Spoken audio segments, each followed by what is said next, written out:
በትዕቢት ስለተገሰሉ ኃይል ስለጨበጡ ንቀት ስለተሞላባቸው በዚህ ሁሉ ድርጊት የሚለወጥና እድሜ የሚቀጥል ነገር የለም። እንዲያውም ከሚያፈጥንና የእግዚአብሔርን ቁጣ ከሚያገነፍል በስተቀር ምንም የሚገኝ ነገር ሌላ ከዚህ በኋላ የለም። ይሄ እንግዲህ ዛሬም የምንናገረው ይህንኑ ነው። ትላንትም የተናገርነው ይህንኑ ነው። 20 ዓመትም ሙሉ የተናገርነው ይህንኑ ነው። ወገኖቼ እኛ ዛሬ ለመምከር አልተነሳንም። ያ ጊዜ ደግሞ አልፏል፣ አብቅቷል።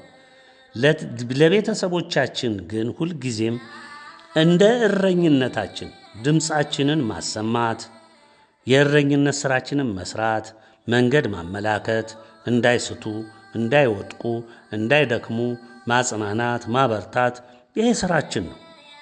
የእግዚአብሔርን ደግሞ ፈቃድ መግለጽ፣ ስለ ጊዜው ማሳወቅ ይሄ የኛ የተሰጠን ግዴታችን ነው። እኛ ደግሞ ለህዝቡ የምናደርሰው አንድም ነገር ከራሳችን አመንጭተን አይደለም። ከእግዚአብሔር መንፈስ ቅዱስ የተነገረንን ማስተማር ነው፣ መንገር ነው፣ መምከር ነው። የተጠራ ነውም በዚህ ነው፣ ቤተሰቦቻችንን ለማገልገል ነውና የኛ ተልእኮ ይሄ ነው። ሌላ ተልእኮ የለንም።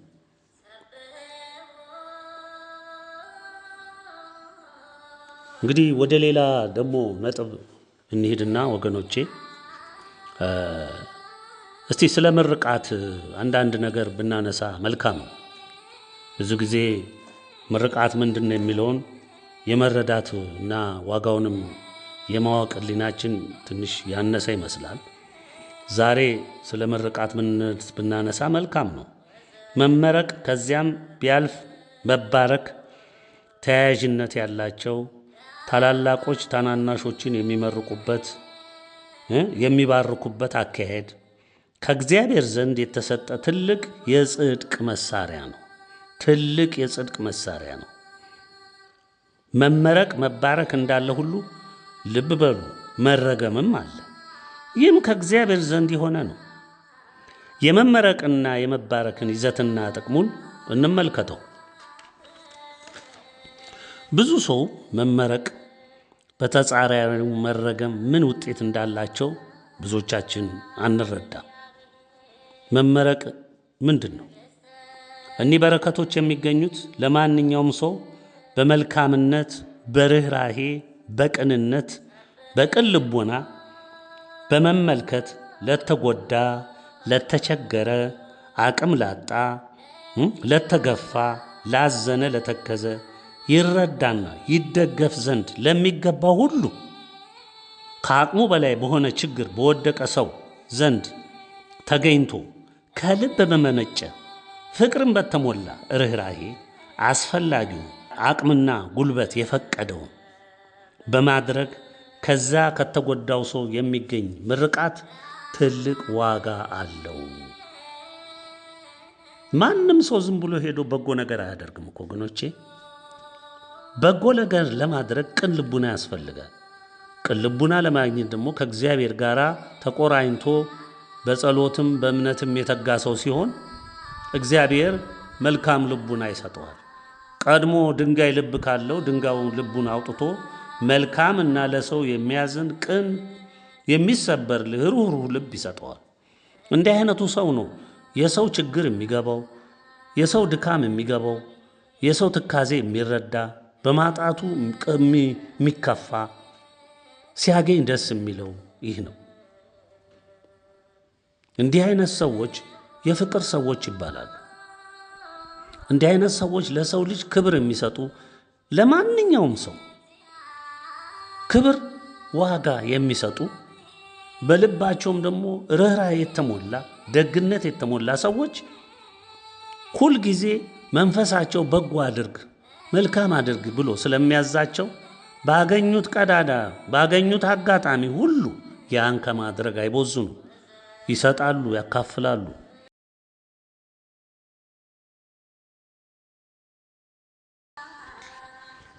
ምርቃት ለፈለገው ሰው ተግቶ ለሚፈልገው ሰው ብዙ ነገርን የሚያገኝበት የሚጠቀምበት ነው፣ በነፍሱም በስጋው። ልብ ብላችሁ አስተውሉ። እናንተ ሁል ጊዜ ባህሪያችሁ በጎ ሆኖ መልካም ሆኖ በጎም በማድረግ መልካምን በማድረግ ህሊናችሁ የሚረካ የሚደሰት ከሆነ ቅን ልቡናን ከተላበሳችሁ እግዚአብሔር የሚወደውን ባህሪ ስለሆነ እየተለማመዳችሁ ያላችሁት እግዚአብሔር ደግሞ ለእናንተ በጎ የሆነው ነገር እንዲገጥማችሁ ያደርጋል። መልካም ሰዎች እንዲገጥሟችሁ ያደርግና ከነሱ የሚገኘውን ምርቃት በእምነታቸው ጉዞ የደከሙበትን ከልባቸው እግዚአብሔርን በማስደሰታቸው በእነሱ አንደበት ሆኖ እግዚአብሔር ለእናንተ መልካሙን ነገር እንዲናገሩ ስለሚፈቅድ ምርቃታቸውን ታገኛላችሁ። ያ ማለት ደግሞ በሕይወታችሁ ከፍተኛውን ተጠቃሚነት አገኛችሁ ማለት ነው። ለዚህ ጥሩ ምሳሌ የሚሆነን የይስሐቅ ልጆች የኤሳውና የያዕቆብ ሕይወት ነው። በእነሱ ስለ ምርቃት ምንነት በሱ ምሳሌነት ብቻ ተነስታችሁ ብዙ ነገር ማስተዋል ትችላላችሁ። ያዕቆብ ታናሽ ሆኖ ተከታትለው ነው፣ መንታ ናቸው፣ ተከታትለው ነው የወጡት። ታላቁ ግን ኤሳው ነው ቀድሞ የወጣው። ሁለተኛ ደግሞ እሱን እግር ተከትሎ የወጣው ያዕቆብ ነው። እናት ርብቃ የይስሐቅ ባለቤት አብዝታ የምትወድ የነበረው ያዕቆብን ነው። ኤሳውን ደግሞ ይስሐቅ በጣም ይወደዋል። የሁለቱንም ሕይወት ስታዩ ኤሳው በአብዛኛውን ጊዜ በቤት ውስጥ አይውልም። ውሎው በአደን ነው። ማደን ይወዳል። አውሬ ያድናል። ለመብልም የሚሆን ያድናል። ምንም ዞሮ ብቻ ሕይወቱ የተገነባው ከቤት ውጪ በመሰማራት ላይ ነው። አሁን ወደ ያዕቆብ ደግሞ ስንመጣ ያዕቆብ በአብዛኛው እናቱን ያግዛል። በቤት ውስጥ አስፈላጊ ስራዎችን ሁሉ ያግዛል። ብዙውን ጊዜ ውሎው ከእናቱ ጋር ነው። አሁን በሁለቱ መሃል ያለውን ልዩነት ስናየው ያዕቆብ ከእናቱ ብዙ ነገሮችን ተምሯል። ማለትም እንዴት ኑሮ መምራት እንዳለበት እናት ለይስሐቅ የምታደርገውን እንክብካቤ ሁሉ ያያል። እንዴት እንደምትታዘዘው ሁሉ ያያል። የቤተሰቡን አኗኗርና ሕግ ሁሉ ከእሷ ጠንቅቆ ይማራል። አልፎ ተርፎም ስለ እምነቱም ጥቅም ከእሷ እየተማረ ነው ያደገው ያዕቆብ። ኤሳው ግን ለዚህ ጊዜም የለውም፣ ለመማርም ጊዜም የለውም። ውሎም ጫካ ስለሆነ ማታ ይመጣል፣ በሌሊት ማልዶ ይሄዳል። በቃ አንድ ጊዜ እንግዲህ መቼም የሚያስገርም ነው። ኤሳው በረሃ ከርሞ ቆይቶ አልቀናውም። ትንሽ ርቦታልም። እንደሮጠ ቤት ሲገባ ምግብ ፈለገ፣ አጣ። አሁን ሄዶ ለወንድሙ ለያዕቆብ እባክህ ምግብ ካለህ ትንሽ ወጥ ነገር ካለ አድርገህ ብትሰጠኝ ሲለው አይ አለኝ ግን እንዲሁ ዝም ብዬ አልሰጥህም አለው። ለምን ሲለው አይ ብኩርናህን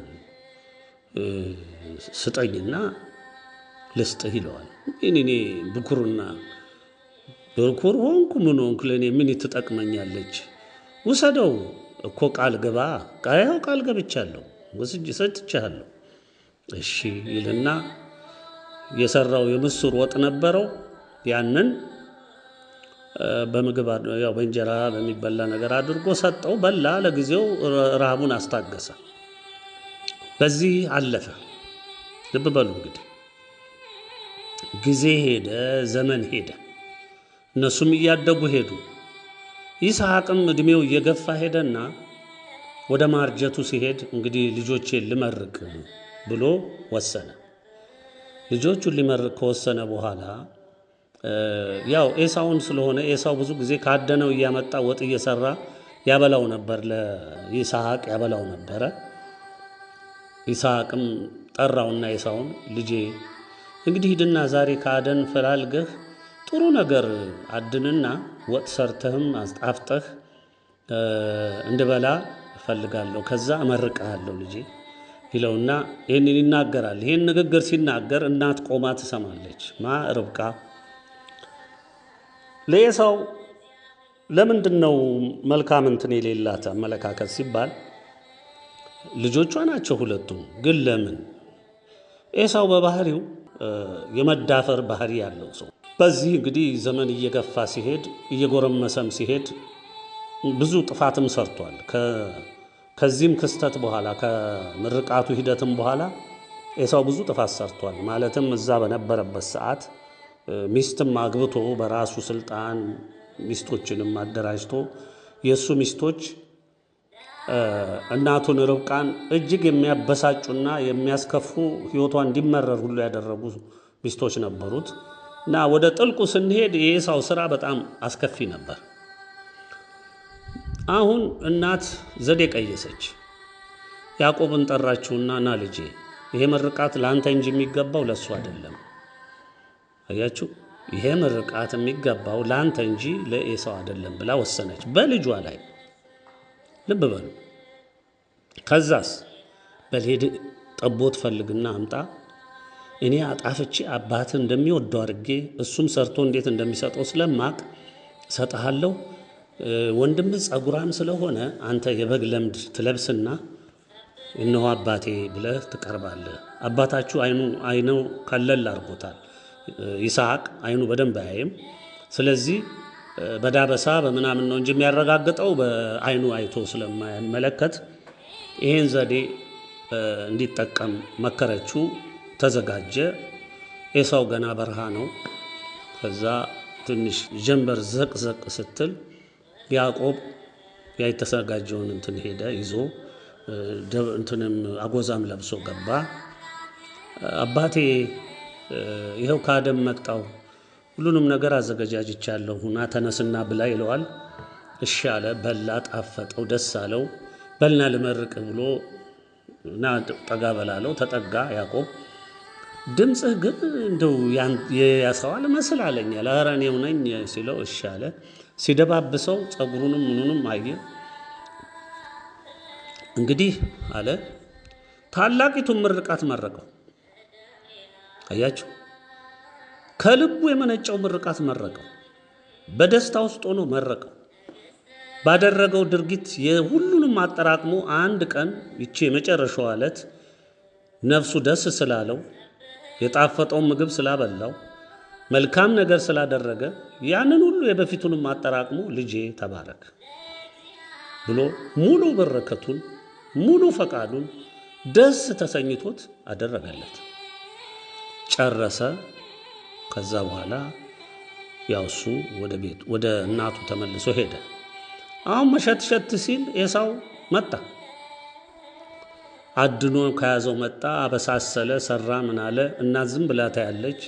ወንድምም ይመለከታል። ይዞ ገባ ወደ አባቱ። አባቴ መጣሁኝ፣ ይኸው አዘጋጅቻለሁ፣ ተነስ ና ብላ ይለዋል። ማን? እኔ ልጅህ ኤሳው ነኝ። ከጣፈጠው እኮ በላው፣ ከተዘጋጀው እኮ ሁሉ በላው። ወዴት? ከየት? እንዴት? እንዴ እኔ ገና አሁን መምጣቴ ነው አባቴ። አይ ወንድምህ በብልሃትና በዘዴ መጥቶ ምርቃትህን ወሰደው። እንግዲህ አንዴ መረቅኩት፣ አንዴ ገዢ አደረግኩት፣ የሁሉም ገዢ አደረግኩት፣ ምርቃቴን ሁሉ ለሱ እንዲደርስ አደረግሁ ይለዋል። ኤሳው እጅግ ተበሳጨ፣ አዘነ፣ ልቡ ተሰበረ። እንዴት አባቴ ምርቃት? እሺ ያንተ ምርቃት አንድ ብቻ ናት እንዴ? ሌላ ምርቃት የለም? አዎ ምርቃቴ አንድ ናት። ነገር ግን ግድ የለም አንተንም ና ልባርክህ ይልና በቃ ፍላጎትን የምታሟላው ሁሉ ነገር የሚሆንልህ በጉልበትህ ነው። የምድርን ስብ ብላ፣ ልብ በሉ፣ የምድርን ስብ ብላ ጥገብ፣ ወንድምን በተቃወምክ ጊዜ ሁሉ ይሳካልሃል፣ ይሆንልሃል ብሎ ይህም ብቻ መረቀውና በልሂድ አለው። ልብ ብላችሁ አስተውሉ። ምርቃት ከባድ ነው። ያዕቆብ የዛን ምርቃት ውጤት ያየው ከዛ በኋላ ነው።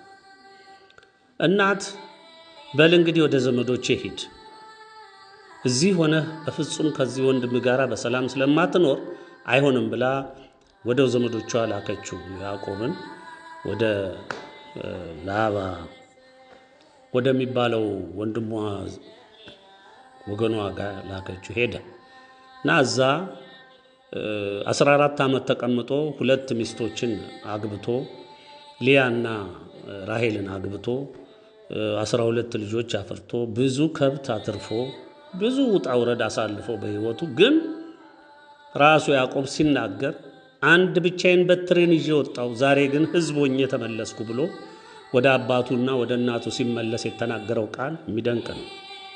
በመንገድም ሳለ እግዚአብሔር ተገልጦ እጅግ ትልቅ ከፍተኛ ምርቃትን ገልጾለትም ሚስጥርንም ነግሮት ባርኮትም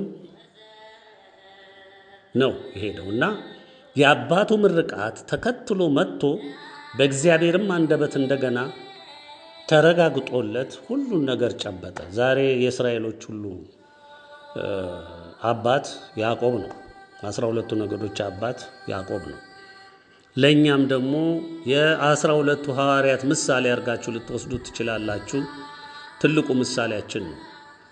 በያዕቆብ ሕይወት ውስጥ ስታዩ ታግሎ ምርቃትን ለማግኘት የለፋውን ልፋት ከልጅነቱ የደከመበትን ድካም ስታዩ ውጤቱ ምን ያህል ትርፍ እንዳመጣለት በዚህ ትረዳላችሁ። ስለዚህ ምርቃትን አክብደን ዋጋ ሰጥተን ልናየው ይገባል።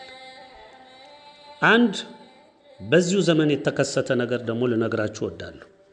አንድ ቤተሰባችን የሆነ ሰው ያጫወጠ ታላቅ ቁም ነገር ነው። የምርቃትን ምንነት ልግለጽላችሁ ብዬ ነው።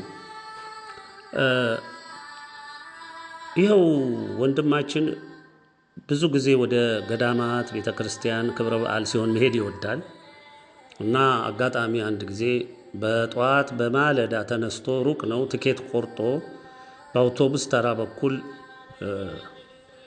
አቋርጦ ወደዛ ወደ ክብረ በዓሉ ቦታ ለመሄድ ይነሳል። የተነሳው ወደ 9 ሰዓት ሌሊት ላይ ነው የተነሳው። አውቶቡስ ተራ ሲሄድ ለምንድን ነው በማለዳ የተነሳው?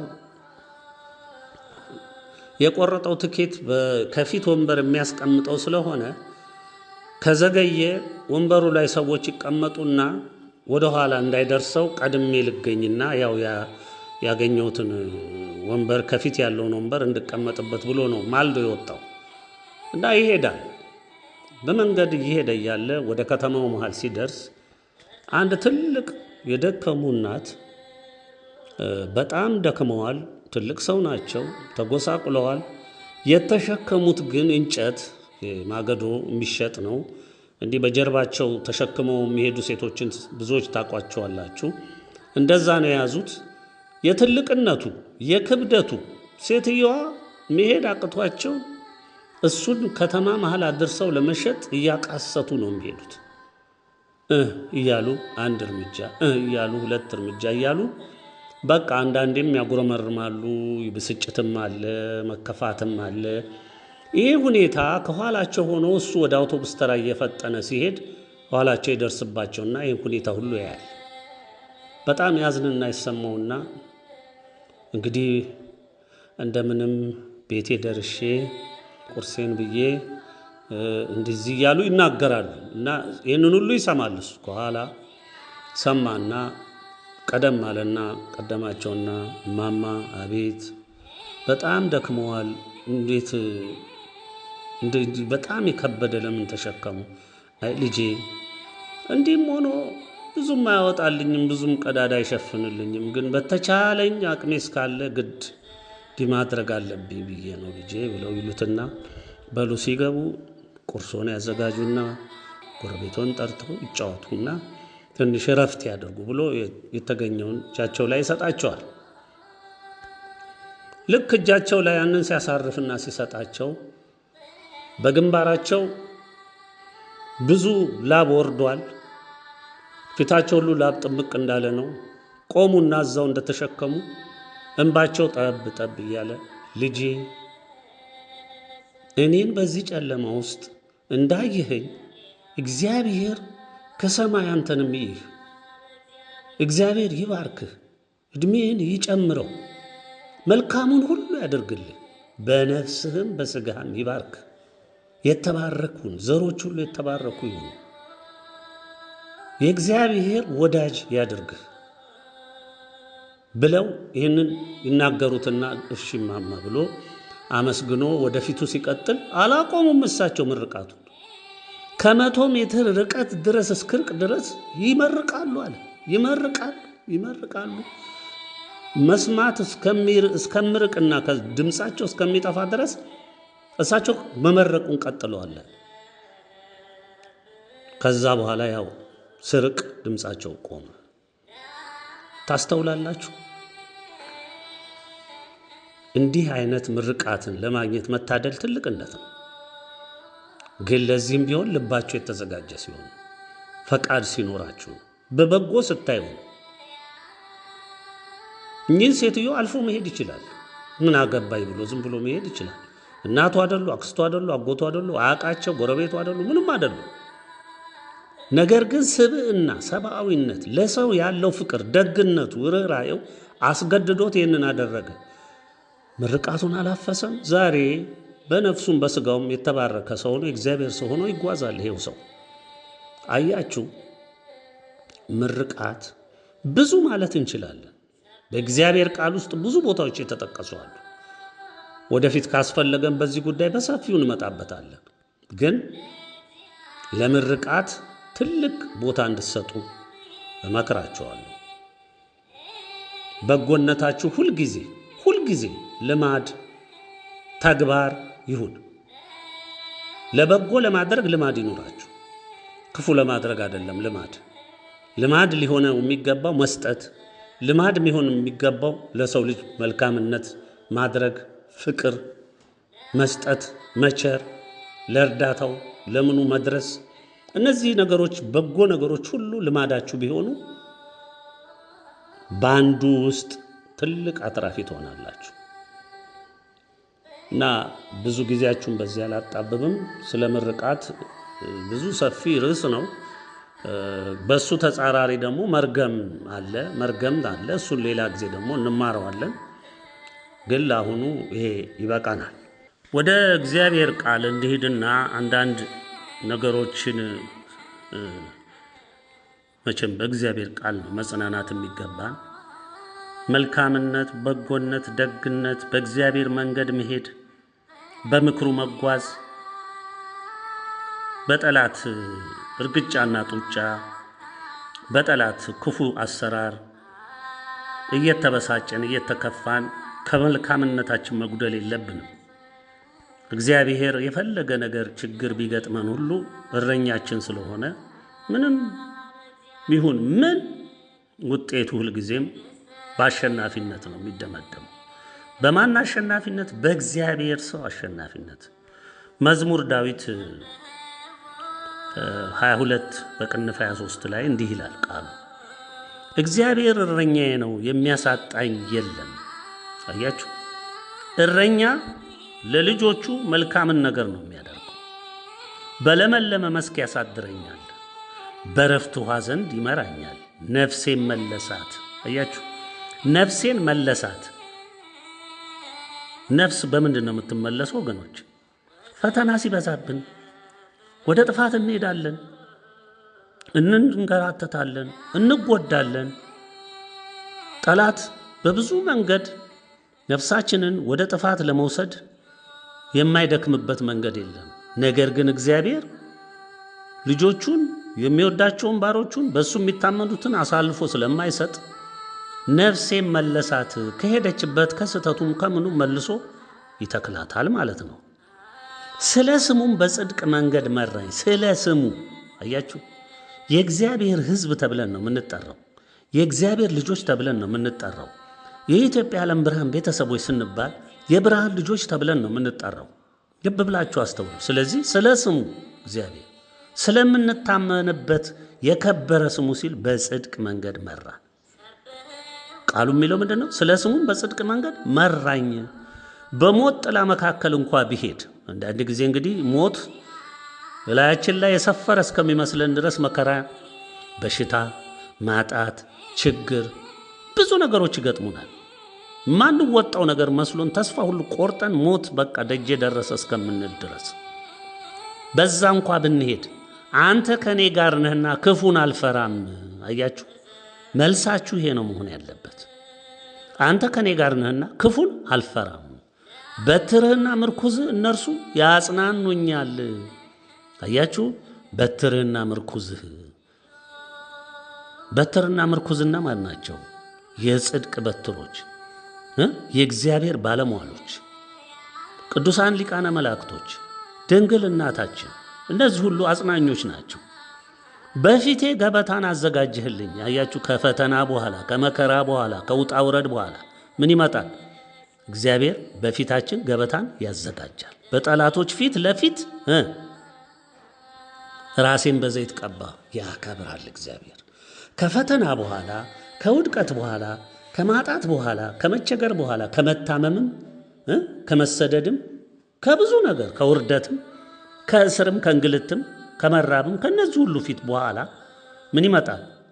በጠላቶች ፊት አያችሁ፣ እኛን ተጻረው በቆሙ ሰዎች ሁሉ ፊት፣ ለእኛ ጠላት ሆኖ በተሰለፉ ሕዝቦች ሁሉ ፊት እግዚአብሔር ምን ያደርጋል?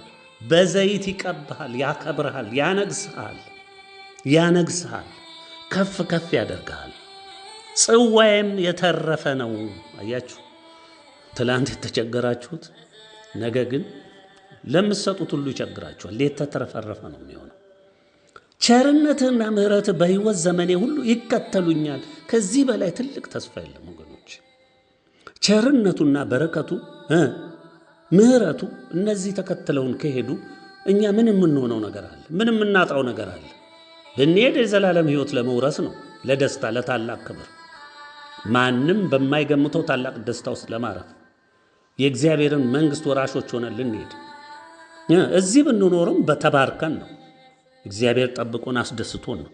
በእግዚአብሔር ቤትም ለዘላለም እኖራለሁ። ይሄ ነው ትልቁ ነገር ወገኖቼ።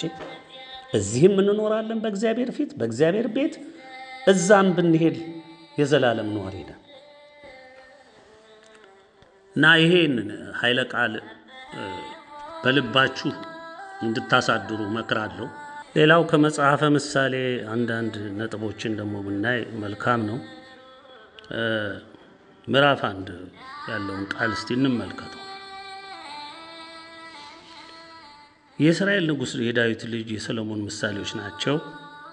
ጥበብንና ተግሳጽን ለማወቅ የእውቀትንም ቃል ለማስተዋል የጥበብን ትምህርት ጽድቅንና ፍርድን ቅንነትንም ለመቀበል ጽድቅንና ፍርድን ቅንነትንም ለመቀበል ልብ ብላችሁ አስተውሉ። ብልሃትን ለአላዋቂዎች ይሰጥ ዘንድ ለጎበዛዝትም እውቀትንና ጥንቃቄን። ጠቢብ እነዚህን ከመስማት ጥበብን ይጨምራል። ጠቢብ የሚያስብለው ማዕረጉ አይደለም ወገኖቼ፣ የእግዚአብሔርን ቃል በመስማት በማስተዋል ከእግዚአብሔር በሆነ ምክር መጓዝ ጠቢብ ያስብላል። አስተዋይም መልካም ምክርም ገንዘቡ ያደርጋል። አያችሁ፣ አስተዋይም መልካም ምክርን ገንዘቡ ያደርጋል። ከአምላኩ የሚሰጠውን ምክር፣ ከፈጣሪው የሚቸረውን ነገር ሁሉ፣ በቃሉም የሰፈረውን እውነት ሁሉ በማስተዋል እንደ ምክር ይቀበላል፣ ገንዘቡም ያደርጋል። ምሳሌንና ትርጓሜን የጠቢባንን ቃልና የተሸሸገውን ነገር ለማስተዋልም ይረዳዋል። የጥበብ መጀመሪያ እግዚአብሔርን መፍራት ነው ወገኖች፣ ሌላ ትርጉም የለውም። ይሄ ተምሬ ጥበበኛ ሆንኩ ተምሬ እንዲሆንኩ ምናምን የሚለውን ተዉት። እግዚአብሔርን መፍራት ስትጀምሩ ጥበብን እያወቃችሁ ነው ማለት ነው።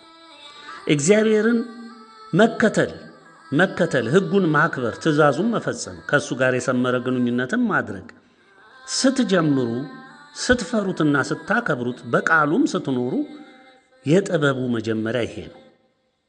ሰነፎች ግን ጥበብና ተግሳጽን ይንቃሉ። አያችሁ፣ ልጄ ሆይ የአባትህን ምክር ስማ። የማንን? የአባትህን ሲል የአምላክህንም ጭምር።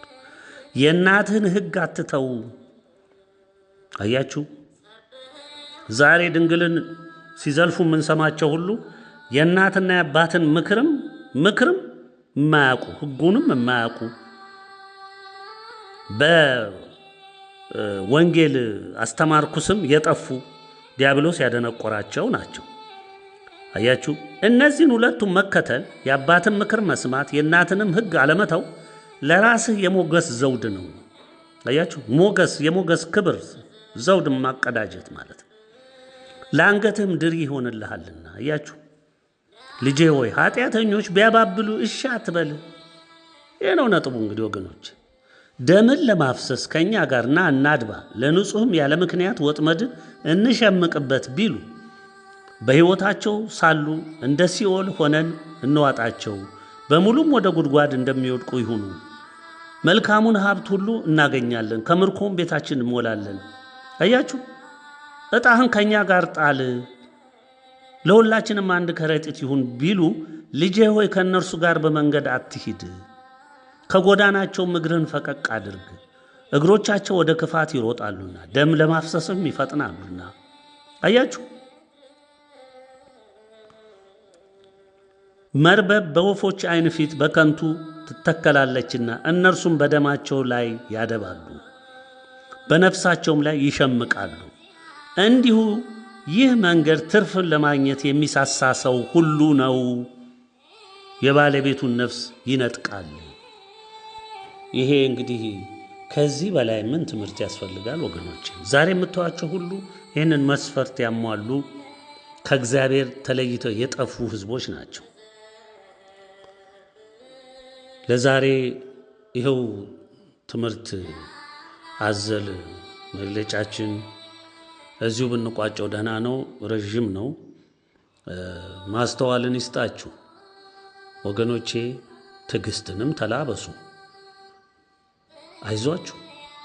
እግዚአብሔር ለክብር እንጂ ለጥፋት አይደለም የሚሰራላችሁ። በሁሉ ነገር ሊያጸናችሁ እንጂ ሊነቅላችሁ አይደለም። ተክሎ እንድታብቡ እንድታፈሩ ለማድረግ እንጂ እግዚአብሔር እንድትጎዱ ፈልጎ አይደለም። ስለዚህ በሚመጣው ፈተና ሁሉ በሚገጥማችሁ ነገር ሁሉ ጭክን ብላችሁ ለማለፍ መጣር ነው የሚገባችሁ። ክፉ ሰዓት ውስጥ ነው ያለነው። መጥፎ ሰዓት ውስጥ ነው ያለነው። እምነትን የሚፈትን ሰዓት ውስጥ ነው ያለነው። ጠላቶች የሚይዙት የሚጨብጡት ባጡበት ሰዓት ውስጥ ነው ያለነው።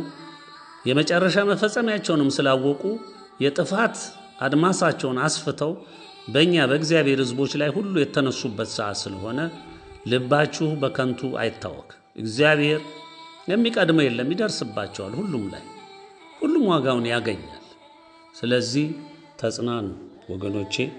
የእውነትን መንገድ የጨበጣችሁ በቁጥር እጅግ ጥቂት የሆናችሁ በሰፊው መንገድ ከሚነጉዱት ቢሊዮኖች ጋር ዕጣ ፈንታችሁ ያልሆነ በጠባቡ መንገድ የምትጓዙ ወገኖቼ ስለሆናችሁ በርቱ።